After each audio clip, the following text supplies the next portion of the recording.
Vamos ter como base apenas esse versículo, mas vamos ler alguns versículos, lembrar alguns versículos também da palavra de Deus. Todos acharam? Podem ficar de pé. Somos um em Cristo. Esse é o tema da mensagem. Somos um em Cristo. Diz assim a palavra do Senhor: para que todos sejam um, como tu, ó Pai, o és em mim, e eu em ti, que também eles sejam um em nós, para que o mundo creia que tu me enviastes. Amém? Pode sentar, irmãos. Aqui no Evangelho, conforme escreve João, existe aqui um momento, já aproximando a crucificação de Jesus, aproximando o momento que o Cordeiro de Deus seria imolado, morto, derramar o seu sangue em favor de nós, onde se cumpriria o plano de salvação de Deus para nós, toda a humanidade. E Jesus começa, a partir de alguns versículos, capítulos anteriores, ele começa a falar sobre algo muito importante, que é a unidade. Começa a falar sobre o amor, começa a falar da sua partida, começa a falar sobre viver juntos e expressar através do amor de Cristo a comunhão um para com os outros. Jesus está chamando a atenção. E no capítulo 17 até o versículo 6 é o momento que Jesus para orar. Jesus nesse momento vai orar, ele vai clamar a Deus. Olha a importância da oração. Então o texto que nós lemos no versículo 21, capítulo 17, é a parte de um clamor de Jesus, de uma oração. Do capítulo 17, versículo 1 até o 6, ele ora a favor dele mesmo. Ele pede ao Pai a favor dele mesmo. Ele sabe o que estava chegando, que ele enfrentaria, como difícil seria. Ele, com sua humanidade, seria muito difícil passar pelo plano de salvação e redenção dado por Deus, e que de maneira nenhuma ele queria correr, não queria deixar de fazer. Ele mesmo disse que ele entregou a sua vida por nós, ele deu. Ele fala: ninguém tira a minha vida, eu dou a minha vida. Então Jesus estava ali preparado para entregar a sua vida, mas orava ao Pai. E aí ele vem orando, irmãos, orando ao Pai, e ele vai até o versículo 19, 10 ao 19, orando pelos discípulos que ali estavam com ele, os 12. Ele estava orando, entregando ao Pai aqueles, pedindo a Deus por ele. Um dos versículos ele fala: Pai, a estes eu oro, a estes, porque ele estava ali junto com os seus discípulos. E ele vai, entrega a vida deles ao Pai, sabia como deveria, ele tinha certeza como ia ser, a palavra é essa, como ia ser difícil aqueles discípulos viver na terra sem a presença dele. Agora ele estaria no céu, enviaria assim o Espírito Santo, mas seria difícil os discípulos viver sem ele. E aí no versículo 20, ele roga, irmãos, por nós.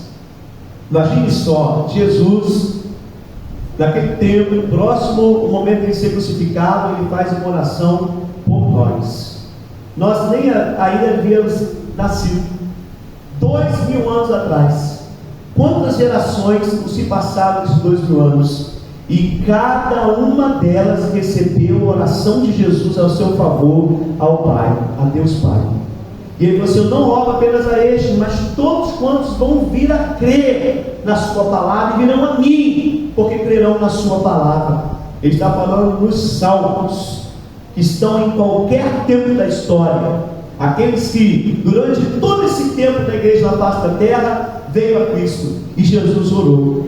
E ele fala assim, para que todos sejam um. A oração de Jesus, em primeiro lugar, a favor de nós, é para que o Pai nos ajudasse a ser um, como Ele mesmo era o Pai, para que o Pai pudesse nos tornar, dar-nos a capacidade de sermos um só, como Ele era o Pai.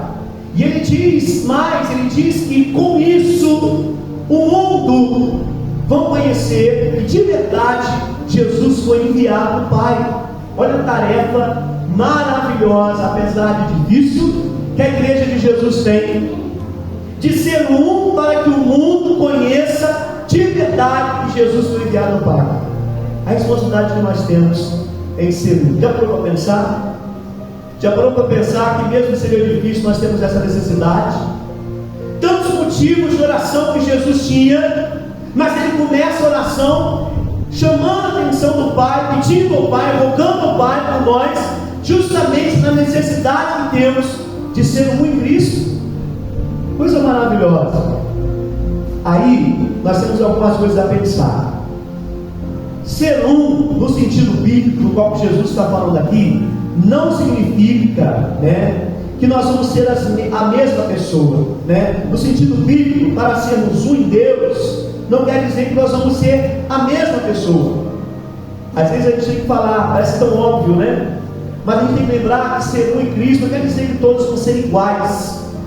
A palavra de Deus, o Espírito Santo falando através de Paulo, inspirando Paulo, ele assemelha a igreja, A igreja, o corpo de Cristo.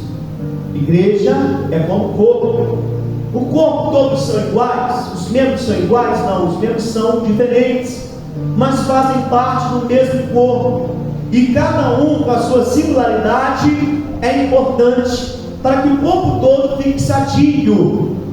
Olhando para esse exemplo de corpo e voltando ao corpo humano, mas não da maneira como nós estamos vendo aqui, mas quando ele começa a ser formado, nós vemos que como se forma, começa ali o corpo humano, começa lá no início, na junção de duas células reprodutivas. Elas se unem e criam ali a primeira célula, e essa célula é carregada de um DNA. E essa célula ela tem toda a informação necessária para que ela possa se desenvolver, ela possa se nutrir, a ponto dela se dividir, e dividir, e dividir, e multiplicar, e dividir.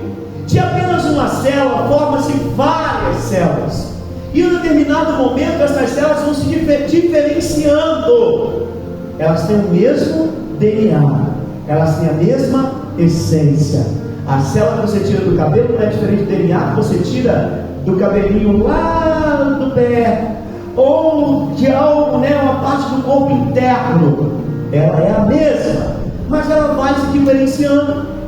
Se você pegar o microscópio, você vai ver que a célula do músculo, que é o coração, o músculo estriado cardíaco, ele não é igual ao músculo do bíceps, do tríceps, da coxa. É músculo também, mas é diferente, porque ela está no lugar certo, para o propósito certo, para agir de maneira correta e manter todo o corpo funcionando bem, apesar de ser diferente. E às vezes nós achamos muita dificuldade em sermos um Cristo, justamente porque nós somos diferentes. Somos diferentes, isso é normal, é saudável, é muito bom que seja assim, para que justamente nós possamos nos completar. Imagine só, como diz a própria Bíblia, se todos fossem pé, que seria da mão, se todos fossem mão, que seria o pé. Nós precisamos de tudo isso, todo o corpo, para que nós tenhamos saúde, para que a formação seja perfeita.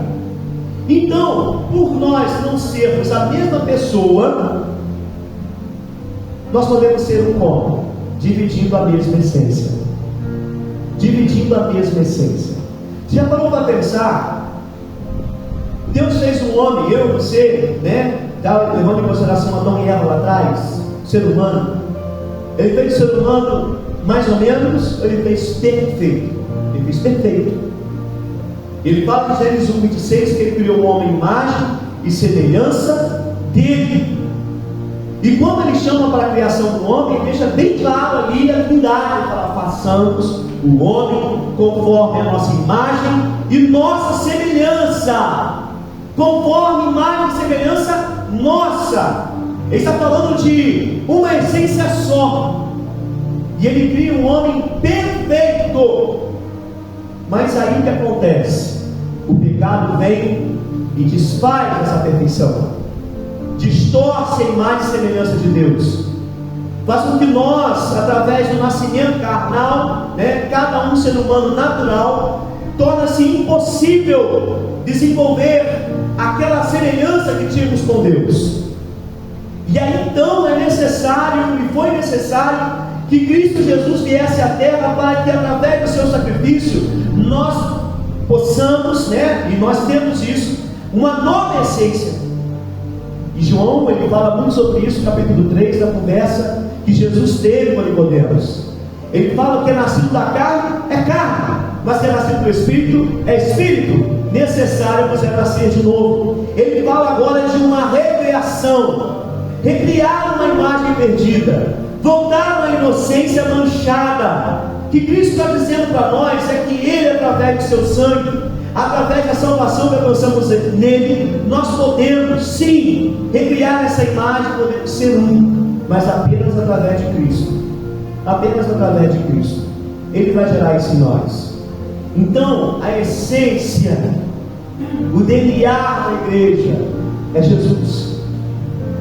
E como que isso vai poder acontecer de maneira bem eficaz, que a gente possa ser visto? Como eu vou conseguir ser um com meu irmão? Se eu preciso dessa essência do Espírito Santo habitando em mim. Sabe, a Bíblia diz o seguinte, lá em João mesmo, ele fala o seguinte: o irmão volta falou que na hora do louvor, se você falar de Jesus, eu vou falar que gosta de Jesus. Mas ele diz lá em João 13, que aquele que ama Ele, não é quem diz que conhece Ele, não é aquele que professa com a boca, eu sou de Jesus. Se você separar muito e falar assim, você quer aceitar Jesus? As pessoas vão falar assim, eu já tenho Jesus, eu já aceitei Jesus. As pessoas entendem, muitas pessoas até acreditam que Ele é o Filho de Deus, que Ele é o Salvador, mas acham que já aceitou, e alguns até pensam que vão ser salvos. Mas Jesus falou que aquele que ama Ele de verdade, obedece às suas palavras, guarda os seus mandamentos. Ele fala assim, aquele que me ama, guarda os meus mandamentos, obedece a minha palavra. Ele diz, e esse será amado do Pai. Deus vai amar aquele que obedece a palavra do Senhor. E ele completa dizendo, aí sim, obedece as minhas palavras, prova que me ama, não com a boca, mas com as ações, com a atitude, com obediência. Aí ele diz o seguinte, o Pai vai amar, eu e o Pai vamos fazer morada nele. O que vai, irmãos, gerar em nós a capacidade de ser um, de suportar um ao outro, de caminhar junto, de estar fazendo parte do mesmo corpo, arraigados, unidos, é a obediência às palavras de Jesus. Ele fala porque Ele vai vir para fazer morada em nós. Paulo, quando escreve Gálatas 5, 22 e 23, ele fala sobre fruto do Espírito. Se Jesus disse que o Pai e Ele viria e moraria dentro de nós, isso se cumpriu quando veio o Espírito Santo. Então o Espírito Santo mora aqui dentro de cada um de nós que nascemos de novo. E o primeiro fruto do Espírito é o amor. O primeiro fruto do Espírito é o amor. E a única maneira de nós vivermos essa unidade cristã é tendo amor. O apóstolo Pedro escreve lá em 1 de Pedro 4,8 que acima de tudo nós temos que nutrir um profundo amor uns com os outros. Ele fala assim, tem que nutrir um profundo amor uns com os outros. Por quê? Porque o amor encobre uma multidão de pecados. Em outras palavras, ele falava assim, olha, se você nutrir um profundo amor pelo seu irmão em Cristo, um profundo amor por ele, quando ele errar, porque ele vai errar e você também vai errar, esse amor vai cobrir, vai fazer com que você perdoe, vai fazer com que, apesar de todas as falhas dele ou dela e de sua também, consiga existir uma comunhão. Sabe, isso é interessante, que acontece muito irmãos, principalmente irmãos em casa, adolescentes, crianças, jovens. Deveria continuar acontecendo quando os irmãos crescem.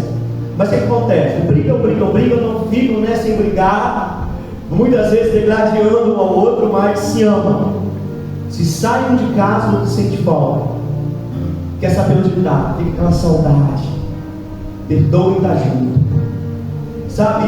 E você vai ter experiências na sua vida que você perdoou porque gostava muito daquela pessoa pessoa. Ou a pessoa fez algo que te feriu, mas você nem levou em consideração, porque você gosta muito daquela pessoa, então você não levou em consideração. Eu dei um exemplo aqui, eu tenho vários exemplos, mas eu acho que isso é mais prático. Uma vez uma pessoa me ligou, se antecipou numa história, não estava muito correto com a história, né, irmão? E veio falando coisas bem duras para mim, sabe? Mas aquilo ali não era verdade. Ela ouviu que uma pessoa ligou para mim e achou que era verdade. E aí a pessoa descascou mesmo, sabe? Falou coisas assim que me aborreceu. Não houve xingamento, tá, irmãos? Palavras de baixo, nada disso. Mas houve ali, a pessoa realmente me aborreceu. Só que ao mesmo tempo que eu ouvia, eu levava em consideração quem era a pessoa que estava falando comigo. Uma pessoa que eu nutro um amor profundo de Deus por ela. Uma pessoa que é amiga. Uma pessoa a quem eu quero bem, desejo bem, tenho certeza que também é assim da parte dela. Comigo, com a minha família, com a Priscila. Então, quando a pessoa falou daquela maneira comigo, eu não levei a mal, eu não fiz sentir raiva, não tive rancor. E aí eu expliquei tudo que não era bem aquilo, que ela estava entendendo errado e tal, e tal, e tal.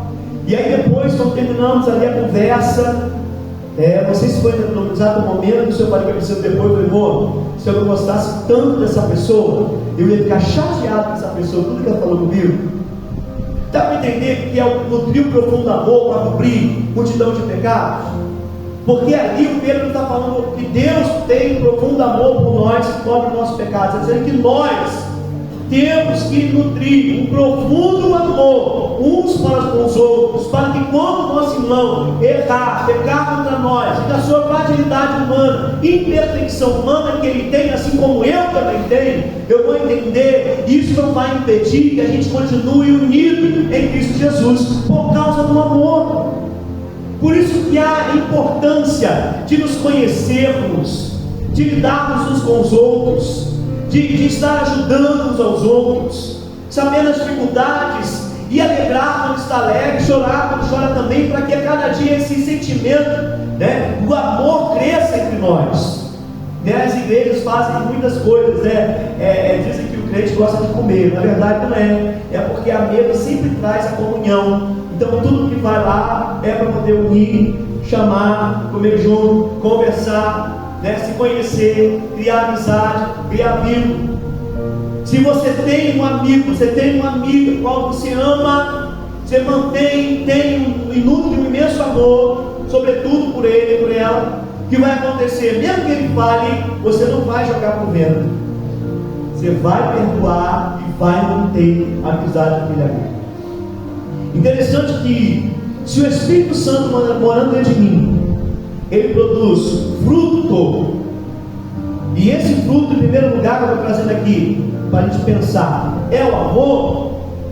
Então, como que eu vou poder dizer que de verdade eu tenho, sou crente, sou o corpo de Cristo, sou o templo do Espírito Santo, se o Espírito Santo não está gerando este fruto em mim? Será se a Bíblia ela é mentirosa? Ou será se algo está errado, não na Bíblia, mas em mim, na minha atitude? Jesus disse também lá, João 15, versículo 1 ao versículo 5, ele fala o seguinte: eu sou a videira verdadeira, meu pai é o lavrador, e nós somos o quê? Os galhos que devem estar ligados à videira. Ligado à videira é impossível não dar fruto. E esse fruto aqui é fruto do Espírito. A gente confunde esse fruto com outras coisas, Por exemplo, pregar, evangelizar, tocar, cantar, ministrar. Esse fruto aqui é fruto do Espírito. Então, quem está ligado à videira, quem está ligado no Pai, em Jesus que é a videira, quem está ligado em Jesus que é a videira, tem que dar fruto. É impossível não dar fruto. Então, se nós estamos verdadeiramente ligados à videira, nós vamos ter e vamos conseguir viver em Cristo. Entendeu? Não tem como ser diferente. Não tem como ser diferente. Não tem como ter outro caminho, outra coisa se fazer, outra coisa acontecer, a não ser dar o fruto. Ele diz o seguinte: quem dá fruto, o Pai faz o quê? Limpa ele para dar mais frutos, continuar dando fruto. continuar exercendo essa função de igreja. Mas aquele que está ligado à videira vai chegar um ponto, ligado à videira, mas não, ou melhor, na videira, mas não ligado de verdade à videira, vai chegar um momento que vai servir esses galhos secos. Ele vai tirar, vai amontoar no canto. Depois que tirou todos, ele vai lá, vai fazer uma fogueira e vai botar fogo. Então, essa palavra para a gente refletir sobre nós. E não é só, o amor, mas olha as coisas que acontecem como resultado está ligado à videira. O fruto do Espírito é o amor, é o gozo, é a paz, a longanimidade, benignidade, bondade, fé, mansidão, temperança, porque nessas coisas não há lei, não há nada contra. Então isso aqui tudo vai fluir na nossa vida. E Jesus ele também fala em João o seguinte: como que o cristão, o crente, ele vai ser reconhecido? Pela roupa? Pelo jeito de falar? Pelo jeito de andar? Será que é assim que ele fala que vai ser reconhecido crente, discípulo de Jesus? Não. Jesus diz que nós seremos conhecidos pelo amor. Nisso conhecerão que são meus discípulos, quando amardes uns aos outros. Amardes uns aos outros. Tem pessoas que vai precisar de mais força para você amar, outros você vai ser mais ou menos, outros você vai ser amado de graça, Senhor. Principalmente por pessoa diferente de você. Pensa diferente de você. E essa pessoa vai precisar de mais amor. Por isso que Pedro fala que tem que nutrir um profundo amor. Para você viver com a pessoa que é difícil, que você está sentindo dificuldade de lidar, está com dificuldade de ficar junto, você vai precisar de exercer mais amor. E ele fala, acima de tudo, nutre um profundo amor para conseguir caminhar com ele, caminhar com ela. E é justamente isso, irmãos, que Jesus está falando: conhecerão que quais sois os meus discípulos, se amarmos uns aos outros. E esse amor aqui não é de palavra, tá? O amor, ele nunca foi um sentimento isolado como um sentimento. O amor, ele é uma prática. O que a Bíblia diz a respeito do amor de Deus? O textuário da Bíblia é João 3,16, não é? Diz assim: porque Deus amou o mundo de tal maneira, ponto final. O amor de Deus foi tão grande que ele amou o mundo, mas o mundo está perdido, todo mundo vai para o inferno, ninguém vai ser salvo, acabou. Foi assim que é o amor de Deus? Não. O amor, ele tem prática. O amor que é só de palavra, de falar assim, não existe. Ele tem que ter prática. Deus amou o mundo, mas não abandonou o mundo, não esqueceu da humanidade. Ele amou o mundo de tal maneira que deu o seu Filho unigênito, para que todo aquele que nele crê não pereça, mas tenha a vida eterna. Então nós devemos começar a fazer algo para demonstrar o nosso amor com o nosso irmão, demonstrar o nosso amor um para com o outro. A igreja primitiva, ela foi tão assim profunda nesse sentido. Nós não precisamos fazer exatamente como isso, nós pegar o que eles fizeram e começar a entender. A igreja primitiva, a partir de Atos capítulo 2, era uma igreja no qual ela cresceu muito rápido. Logo nos primeiros dias que ela nasceu, ela já tinha mais de 10 mil pessoas. Ali conta ali mais ou menos quase 8 mil homens, pais de famílias. Então mais de 10 mil pessoas na igreja com poucos dias de nascida. E pessoas que em sua maioria não eram de Jerusalém, eram de lugares distantes. E essas pessoas não quiseram voltar, porque eles também aguardavam o volta de Cristo, assim como nós. Então eles iam embora, mas eles iam voltar logo. Então, se Cristo prometeu que ia voltar, para que voltar para a cidade? Para que voltar para o país? Para que voltar para as atividades? Vamos ficar todo mundo aqui esperando Cristo. Naquele momento, o que acontece? As pessoas começam a passar necessidade. Porque largaram as coisas, largaram as suas terras, largaram seus trabalhos, largaram suas casas, se aglomeraram todas ali. E aí a Bíblia diz que, a começar por Barnabé, começaram a vender as propriedades e entregar tudo aos pés dos apóstolos. Para quê? Para que houvesse condição de se comer, beber, cuidar de toda a igreja. O amor era tão grande uns para com os outros que era maior do que o amor às riquezas. Só um casal que fez algo que não agradou a Deus. Os dois pagaram com a vida. Foi Ananias e Safira. Que eles fizeram, olha bem, foi irmão, voluntário daquelas pessoas fazer isso. Os discípulos não pediram, não exigiram, mas foi voluntário a partir de Barnabé vender a propriedade e doar para que com amor pudesse viver e ter o sustento de toda a igreja. Mas ali havia dois ali que fizeram a mesma coisa, mas não tinham amor no coração. O que motivou eles não foi o amor. Olha o perigo, né? O amor, quando fala tem que ser sincero, é por isso, porque eles fizeram algo que não foi de coração, não foi por amor ao outro. Eles venderam a propriedade, guardaram uma parte, foram até Pedro, disseram que aquilo que estava entregando era o valor inteiro da propriedade.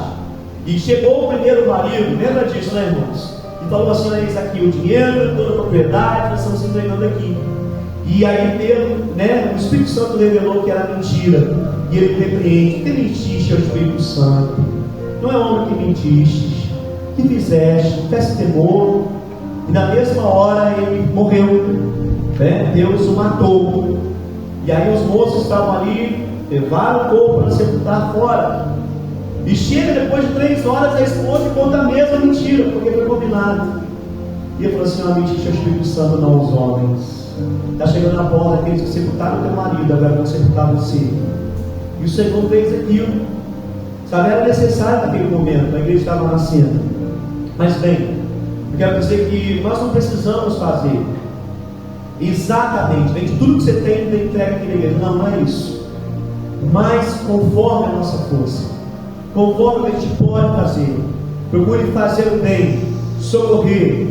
A Bíblia fala também que aquele que pode, sabe, pode fazer o bem e não faz, ele fala que comete pecado.